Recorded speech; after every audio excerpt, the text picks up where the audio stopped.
Cancer को समझने के लिए सबसे पहले हमें अपने शरीर को समझना होगा, अपनी शुरुआत को समझना होगा। कैंसर कैसे पैदा होता है? मां की कोख में एक नई जिंदगी की शुरुआत एक छोटे से सेल से होती है। एक सेल पुरुष का, एक सेल महिला का, दोनों आते हैं मां की कोख में, दोनों मिलते हैं, एक एग बनता है, ओवम बनता है, भ्रूण बनता है और उसके बाद हमारे नए जीवन की शुरुआत होती है। तो शुरुआत जो होती है वो एक छोटी सी सेल से होती है। यही सेल 1 से 2, 2 से 4 और ऐसे ही डिवाइड होकर टिश्यू बनते हैं। आपने पढ़ा होगा ना, सबसे छोटी इकाई क्या है? सेल।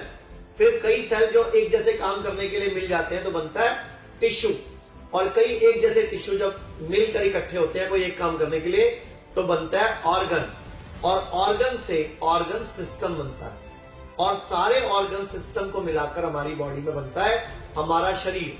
जैसे कई सारे सिस्टम है, मैंने बताया सेल, फिर टिश्यू, फिर बनता है ऑर्गन। ऑर्गन यानी कि अंग, जैसे मेरा हृदय, मेरी किडनी, मेरा लीवर, मेरा अमाशय, मेरा पेनक्रियाज, बाह्य अंग में हाथ, पैर, मेरा मुंह, मेरा नाक, मेरे कान, मेरी आंखें, मेरा सिर, मेरी स्किन, ये सब बाह्य अंग है। अंदरूनी अंग मैंने पहले बता दिया आपको। ऐसे ही हमारा ब्लड, ये सारे जब ऑर्गन्स हैं, कुछ ऑर्गन एक सिस्टम में सेट है। जैसे कि मेरा डाइजेशन सिस्टम, मेरा खाना कैसे हजम होगा, मेरा एक्सीरेटरी सिस्टम, खाना हजम होने के बाद सुसु से, यूरिन से और पॉटी में बाहर कैसे निकलेगा, पसीना कैसे आएगा।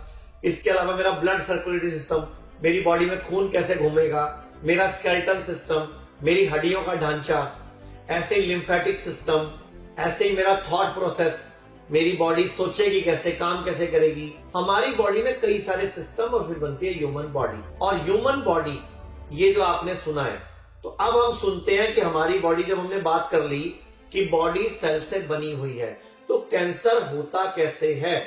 ये सेल भी कहीं ना कहीं इंसान की तरह ही होते हैं। जिस तरह हम जन्म लेते हैं, बड़े होते हैं, फिर बच्चे पैदा करते हैं, और उसके बाद बुढ़ापे में आकर एक समय आता है जब ये मर जाते हैं। उसी तरह हम भी मरते हैं, सेल भी मरते हैं। ये जन्म लेते हैं, बड़े होते हैं और खुद को और सेल में डिवाइड करते हैं। या फिर हम कह सकते हैं कि ये बच्चे पैदा करते हैं और कुछ समय बाद ये सेल भी मर जाते हैं। या यूं कहें कि जरूरत पूरी होने पर इम्यून सेल उनको खा जाते हैं, जिसको कि ऑटोफेजी बोला जाता है, जो 2016 की योशिओ युसुमी जापानीज साइंटिस्ट की स्टडी भी है। अब आप इमेजिन कीजिए, अगर हर एक इंसान 100 बच्चे पैदा करे तो क्या होगा? ओवर पॉपुलेशन हो जाएगी, रिसोर्सेज की कमी हो जाएगी, पानी की कमी हो जाएगी, बिजली की कमी हो जाएगी, खाने की कमी हो जाएगी, जमीन की कमी हो जाएगी, सड़क पर चलने के लिए गाड़ी नहीं चाहिए, गाड़ी चलाने की जगह ही नहीं बचेगी। हमारी जो डेली बेसिक नीड है उसको खाने के लिए भी हमें दूसरे घर में चोरी करनी पड़ेगी। इसी तरह से अगर कोई सेल अनकंट्रोल तरीके से मल्टीप्लाई करता जाए और किसी के कंट्रोल में ना रहे और एक ही जगह पे बहुत सारे सेल इकट्ठे हो जाए, तो ये समझना बहुत जरूरी है कि वही कैंसर है।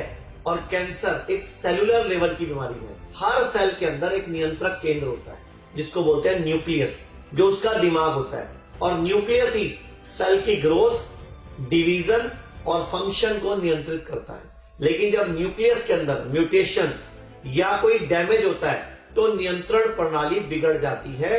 इसी वजह से सेल बिना किसी रोक टोक के असामान्य रूप से डिवाइड होने लगती है, और सेल की इसी अनकंट्रोल्ड ग्रोथ को कैंसर कहा जाता है। पूरे भारत में हमारे 58 से अधिक हॉस्पिटल्स, 60 से अधिक क्लिनिक व डे केयर सेंटर्स हैं। पूरे भारत में 900 से अधिक आयुर्वेदिक, एलोपैथिक, होम्योपैथिक व नेचुरोपैथी डॉक्टर्स हमारे साथ जुड़े हुए हैं। भारत के हर बड़े शहर में हमारे आयुर्वेदिक हॉस्पिटल्स हैं। इनमें से मुख्य हॉस्पिटल मेरठ, दिल्ली NCR, मुंबई, लखनऊ, डेराबसी, पंचकुला और कुरुक्षेत्र में हैं।